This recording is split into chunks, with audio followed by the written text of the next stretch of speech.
Général DG Eric Kashikishi nous supervise dans cette émission.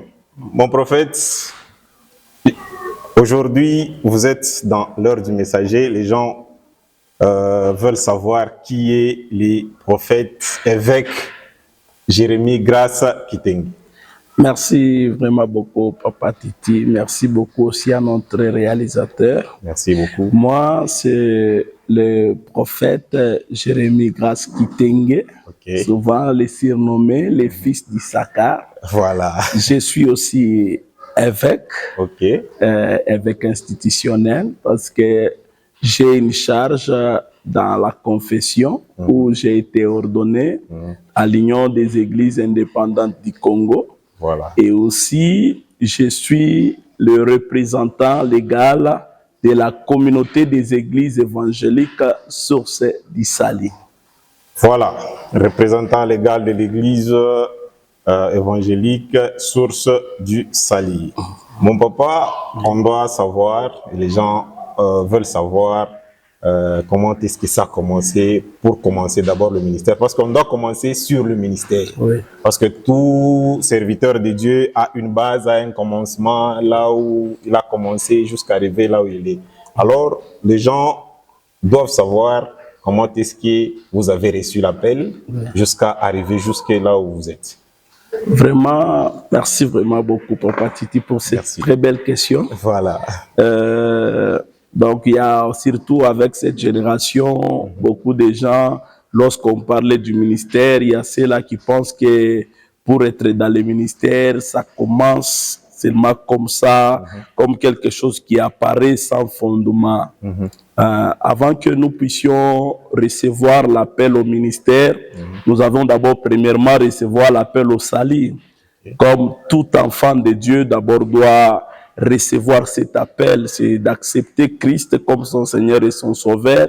Et comme la Bible nous dit dans Matthieu, je pense 28, la Bible dit « Allez et faites de toutes les nations mes disciples, les baptisant au nom du Seigneur Jésus-Christ. » Moi aussi, j'ai passé par toutes ces étapes.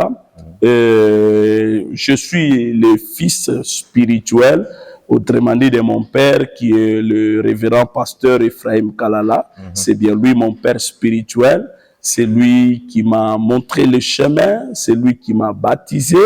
Et c'est lorsque j'étais encore aussi à ses pieds, c'est alors que l'Éternel Dieu m'a donné cet appel, j'ai reçu cet appel au ministère. Parce qu'il est impossible de recevoir l'appel au ministère sans pour autant d'abord recevoir l'appel au salut. Ce n'est pas ce que nous voyons aujourd'hui. Nous avons d'autres pasteurs, il est pasteur mais il n'est même pas baptisé. Il est pasteur mais vous ne connaissez pas qui est son père. Et comment est-ce qu'il s'est retrouvé dans le ministère? Vous voyez ça, Papa Titi. Maintenant, nous, néanmoins, nous avions passé par le pied d'un homme qui nous a encadrés, nous avons réussi, c'est au travers de lui qui nous a montré le chemin. Nous avons reçu le Seigneur Jésus-Christ et nous avons reçu l'appel au service. Parce qu'avant d'entrer au ministère, il faut d'abord passer d'abord par ce que nous parlons de la deuxième appel, qui est l'appel au service. C'est-à-dire servir Dieu, mais sous la couverture d'une autre personne. Comme ce que Josué faisait. Et Josué, vous allez voir, Josué était en train de servir Dieu, mais sous la couverture de Moïse. Maintenant, le ministère de Josué a commencé, c'est après la mort de Moïse. C'est alors que le Dieu maintenant de Moïse apparaît devant Josué pour lui dire que Josué, maintenant, c'est toi qui mettras ce peuple dans le pays dont j'ai juré. C'est un peu ça.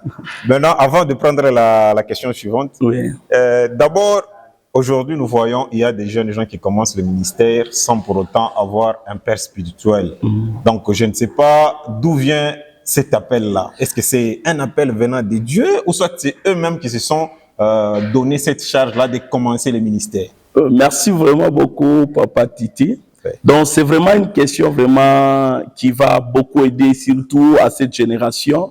Moi, je dirais que quelqu'un commençait le ministère sans passer par le pied d'une autre personne. Donc, ça, d'abord, ça n'a pas de sens. Ça n'existe pas. Mais nous voyons déjà des jeunes gens, des jeunes prophètes, surtout la génération actuelle, il y a beaucoup de prophètes, des jeunes gens qui commencent les ministères sans pour autant avoir des pères spirituels qui sont leurs mentors. Mais comment est-ce que quelqu'un peut chercher à devenir un père aussi longtemps que lui n'a jamais été un fils? Autrement dit, moi, je considère que ce sont des monstres, mais dans le spirituel. Parce que c'est impossible que quelqu'un cherche à devenir père, mais c'est pendant que lui n'a jamais été fils. Parce qu'on est père, parce qu'on était aussi fils d'un père. Ah, en tout cas, c'est une bonne intervention. Merci Alors, beaucoup. les jeunes gens qui nous suivent maintenant là, il faut avoir une source. Exactement. Il faut avoir une source pour que vous soyez vraiment, vous soyez plutôt un bon exemple pour les autres. Amen. Maintenant, mon évêque, il y a quelques temps, on a vu que vous étiez ordonné étant évêque. Vous l'avez déjà prédit ici.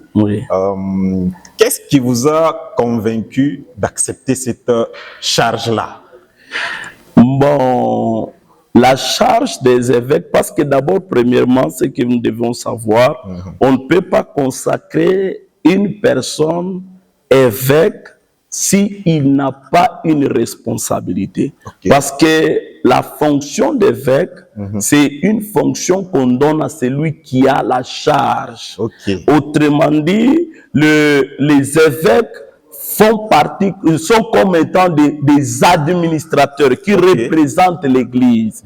Maintenant, comme moi, je fais partie dans une confession et j'ai une responsabilité, j'ai une charge sur moi, j'ai une Église, et j'ai aussi d'autres pasteurs. Et la raison pour laquelle dans cette confession-là, j'ai été ordonné comme évêque administrateur. Maintenant, nous sommes des évêques institutionnels parce que vous savez que l'État, lui, ne connaît pas les églises, mais l'État voit les églises au travers la confession. Voilà. Oui, en tout cas, c'est vraiment très clair. Merci. À part ça, donc là, vous êtes dans une période de fête, je peux dire ça. Exactement. C'est vraiment un anniversaire d'une décennie. Oui. Ça fait déjà 10 ans d'existence de votre ministère. Oui. Alors, nous, on veut savoir d'abord, qu'est-ce que ça vous fait de constater à ce que vous avez tenu bon durant 10 ans. Vous chapeautez la charge étant responsable d'une église pendant 10 ans. Ça vous fait comment d'abord? Bon, personnellement, atteindre 10 ans, je bénis premièrement le Seigneur. Parce que vous savez, 10 ans n'est pas 10 jours. 10 ans n'est même pas 100 jours. 10 ans, ça nous parle de beaucoup de jours. Et il y a beaucoup de choses que nous avions eu à rencontrer. Pour moi, la seule chose qui m'a beaucoup motivé lorsque nous avons atteint 10 ans, c'était juste remercier d'abord le Seigneur parce que pour la grâce qu'il nous a faite, ça n'a pas été facile pour nous. D'ailleurs, je peux un peu éclairer l'opinion. Les 10 ans que nous sommes en train de célébrer, c'est les 10 ans de l'existence de cette paroisse dont je suis en train de diriger comme la paroisse centrale, qui a fait naissance à d'autres paroisses. Ce n'est pas les 10 ans de ministère. Mais donc, j'ai eu à commencer. Il y a, si je peux compter, lorsque je me suis lancé pour commencer, quand Dieu m'a donné la vision, premièrement, d'implanter l'église, cette vision, je l'ai réussi lorsque j'étais au pied de mon père. J'ai vécu avec mon père, c'était depuis 2007, dont je suis à ses pieds. Donc, 2007-2008, je suis à ses pieds. Nous avions évolué pendant beaucoup des années où j'étais encore un fils et loyal au pied de mon père. Et j'ai été encadré, j'ai été formé. Et le jour de mon départ, j'ai été libéré par mon père. Donc, je ne suis pas comme ceux-là qui se sont révoltés au pied de leur père, mais je suis parmi les gens que j'ai quitté mon père avec la prière, avec la bénédiction de mon père. il a prié pour moi, il a prié pour ma femme.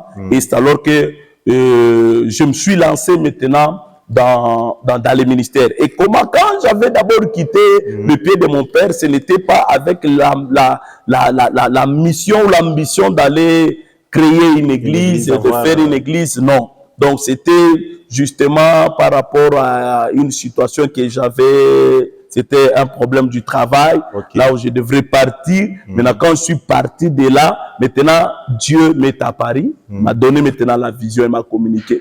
Et quand Dieu m'a donné la vision, ce n'était pas le même jour dont j'ai commencé. J'ai pris encore le temps. J'ai pris encore le temps.